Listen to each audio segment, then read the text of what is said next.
Man, it feels good to have Carolina basketball back. Let's go.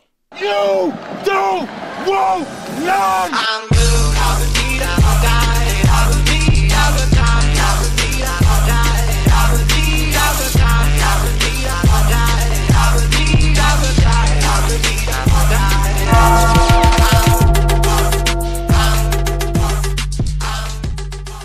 What's going on, Tar Heel Nation? My name is Nathan. I am one half of your Heel Brothers, and it feels so good to say that Carolina basketball is back with us once again. It is that time of year. The hoodies are coming out. It's time to throw on the basketball jerseys and head to the Dean Dome. But North Carolina just took a trip up to Memphis to play the Memphis Tigers in a early season exhibition game where Carolina got the win 84-76.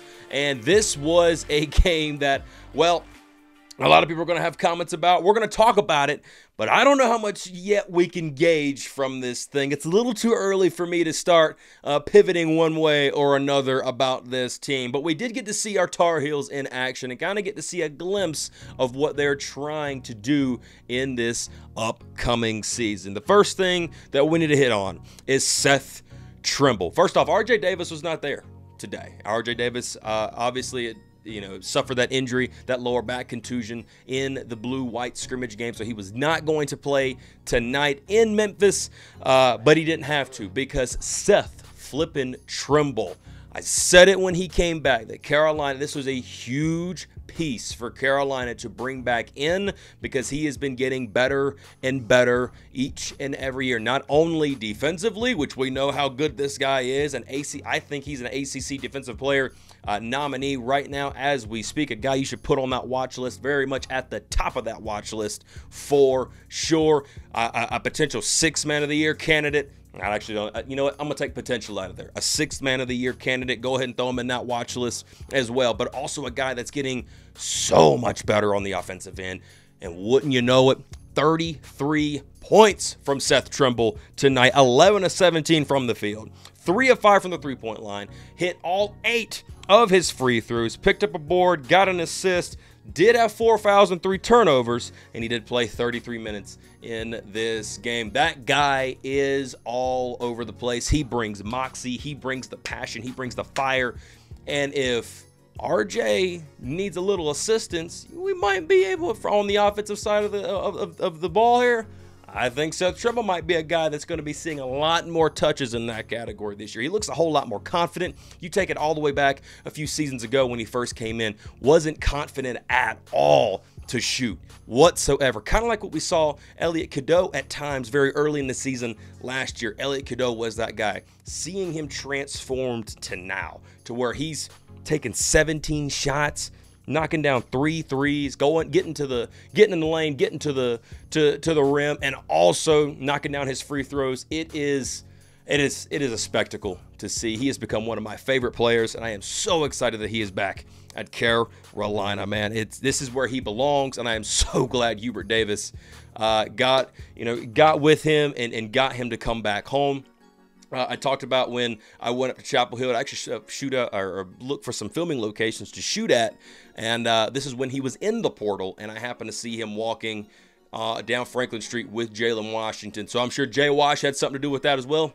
Thank you, brother. We, as Carolina faithful, we appreciate you. That is for sure. But North Carolina, across the board, really, your guys that have been here before, they were the ones that shined today. Elliot Cadeau had 11 points tonight, 4 of 11 from the field, went 2 of 3 from the three-point line, 1 of 4 from the free throw line. Got to get better with those free throws. Had 4 rebounds, 13 assists for Elliot Cadeau. Double-double right there.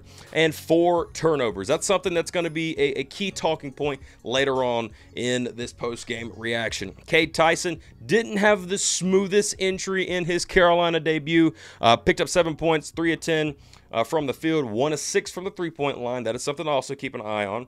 0 of 1 from the free throw line. Didn't knock down that one. Got 9 rebounds, 2 assists, 4 fouls, 4 turnovers, and played 30 minutes in this game. Jae'lyn Washington, he's the guy that everybody is watching at Carolina right now, especially since you have the absence of Armando Bacot, even though he was not absent from this game, considering he got to hop on the commentary team there for a little bit, and it was cool to see him as well. Him saying we're going to be a good team this year. I love it. He is still a Carolina member, and I saw a tweet, and I love it to death. They said that, oh yeah, Armando is going to join Roy and Wanda in the UNC Superfans, and I am 100% down for that. I love that to death. He also plays up there in Memphis for the Grizzlies now as well. That's why he was at the game. But jae'lyn Washington comes in 17 points, 6 of 7 from the field, 2 of 2 from the three-point line. Also knocked down 3 of his 4 free throws, 8 rebounds, 2 assists, and had 3 fouls in this game as well. He was a guy that early on in the game was having some difficulty down there in the post, and that's been the biggest talking point. How big is he? Is he going to be faster on defense, especially with his lateral movements? And I felt like as the game continued on, especially after the first half, he really started to get a whole lot better with that, and he was guarding a pretty good guy down there in the post as well. Drake Powell and Ian Jackson, these are you two big stars that are coming in out of the high school world. How did they do? Well, Drake Powell finished with 2 points, 1 of 4 from the field, 0 of 2 from the three-point line. Did get a couple of rebounds. Didn't have the best day himself. Ian Jackson, same thing. 2 points. Missed every single one of his shots, all of them coming from the three-point line, but knocked down 2 free throws and 3 rebounds himself. So Carolina, when it comes to Drake Powell and Ian Jackson, this is not you don't have to overreact on this. Oh my God, they're horrible, they're bust. Don't do that. Don't do that just yet. This is an exhibition game, first one of the season against a pretty good team, a scrappy bunch over there led by Penny Hardaway. He's doing a good job over there at Memphis, and they got some good players over there as well. A lot of P4 transfers coming over there to Memphis, and he's doing a really good job with that basketball program. So don't worry about Drake and Ian. Let them get used to this. This is their first college game. I understand the 5-star everybody's thinking, oh, NBA ready. Let them mature. Let them get through a couple of games. And then we're going to see the maturation process with them very similar to as we see with any player out there. They're not a finished product when they come to Carolina. But thought this team overall kind of got their footing as the game progressed. You can definitely tell this team wants to go fast. That is for sure. Both Memphis and Carolina, both very fast teams. That's going to be something to keep an eye on because these teams are going to be at the Maui Invitational. There is a chance they could meet again. We will see. I think Memphis is immediately matched up with UConn in that tournament. If I'm mistaken, I will double check again and I'll kind of put it across the screen here, but I do believe they face UConn immediately the second they get down there to Maui, so that's going to be a tough test, obviously. But both teams really fast, had some turnovers tonight. Carolina had more turnovers in the first half than the second half. You kind of felt like Carolina played their worst half the first half, and Memphis played their best half the first half, and then it flip-flopped in the second half, which that's okay because Carolina came out, was able to fix a lot of things, especially some of these turnovers. Some of these turnovers were really bad. I know Elliott had a couple there late in the game, so his turnover rate went up, by 2 there, and he ended up with 4 tonight.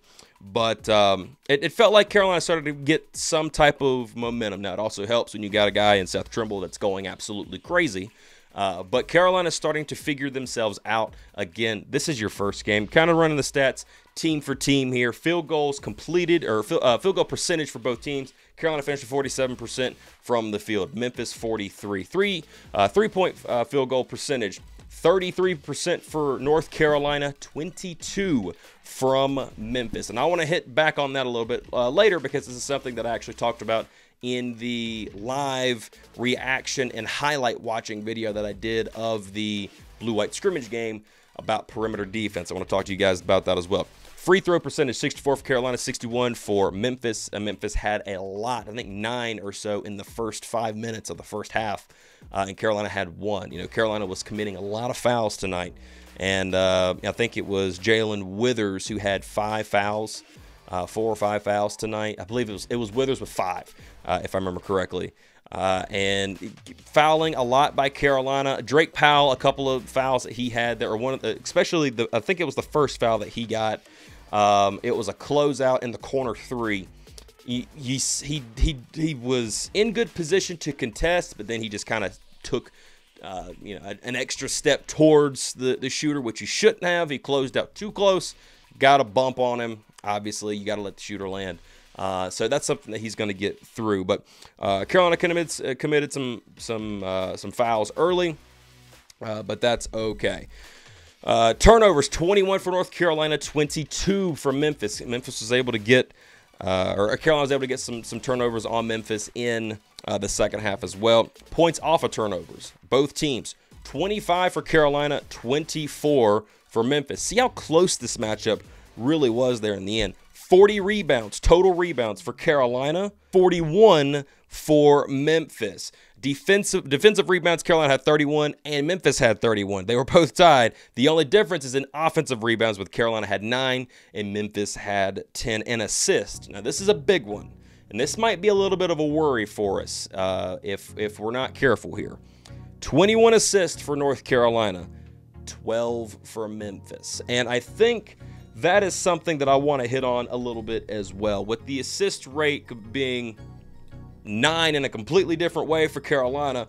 Number one, Carolina's moving the ball a whole lot. That's good. That's going to keep teams on their heels. And if Carolina can start knocking down some of these threes that they missed, that's really going to help this team, especially open up the low post there for a guy like Jae'lyn Washington or anybody. You know, you saw some dribble handoffs. You're going to see a lot of that with Carolina, some swing passes, and some backdoor cuts. I think that's really what Hubert Davis is really wanting to go for, wanting to keep that offense moving as much as possible. I felt like it was a little bit stagnant tonight, but I feel like that was by design, because you're not in a spring game for the football team. You're not going to tip your cap for what you got coming up. You're going to experiment kind of in a more vanilla base game plan, and then kind of work it out from there. And I felt like Carolina did that a lot this year. I felt like looking at Carolina, you saw some similar stuff that you saw last year, but a couple of different nuances that had been added in, but not trying to put the entire playbook out there for teams, if you will. You want to come in with an edge and kind of work on the basics with the team, and I felt like they did a good job of that tonight. But Carolina's got to clean up some turnovers, and another thing they need to clean up, perimeter defense. There was a lot of times Carolina was not getting back in transition. They were able to knock down some transition three-pointers, but also they were moving the ball quite a bit as well, even though when you look at the assist rate, it doesn't show that too much. Kickouts, tipped offensive rebounds back out to a three-point shooter. They were to knock some down. They also missed some as well. So Carolina dodged a couple of bullets there. And it felt like in the second half, Carolina was able to get after the perimeter defense a little bit better in there, and they built themselves a really nice lead. Now I understand it got shortened up a lot there towards the end of the game. Hey, that happens. Got to keep your foot on the gas throughout the rest of the game, but for the most part, felt like Carolina did a really good job tonight. This is a game I'm not going to overreact to. I am excited for this basketball team. I'm excited to see how they mature, what RJ Davis is going to look like on this team, and how Seth Trimble is going to continue to do. Also felt like Elliot Cadeau tonight was, once again, more of an aggressive kind of guy, and that's good. That bodes very well for North Carolina, because if he can get aggressive, we can see some of the magic that this kid works. It just does nothing but do good things for Carolina, and also helps out RJ Davis and a Seth Trimble that's on the court, and an Ian Jackson and a Drake Powell, because he can see the court like crazy.